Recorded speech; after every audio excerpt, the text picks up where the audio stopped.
ឈឺចាប់ច្រើនណាស់ដោយខ្ញុំទុកធំកម្មក្រាំងព្រាត់ប្រាំងពីម្ចាស់ស្នេហាមេឃភ្លៀងធ្លាលែងទៀងរដូវវ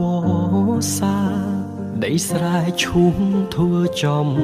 ការជីវ៉ារុងស្នេហ៍ទៅក្រុងខំលួងស្រែចង់មានចូលស្ដីអូនណាស់លក់ហើយក៏អូននៅផ្លាំងបដូរមកចាំងពូខ្នើយនឹងមុងចិត្តភាំងក្ដីចាំស្រីត្រឡប់ពីក្រុងគ្រប់យ៉ាងងងឹតសូនសូអូនលងភ្លើងពណ៌ភ្លេចស្រុកស្រូវទៅចោលស្រែភ្លេចស្នេហ៍កុំសត់អូនបដូរ Facebook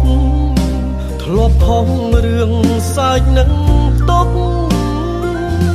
នឹកពេលច្រូតស្រូវធ្លាប់ឃើញបើនៅនឹងមុខវាធំកើតទុក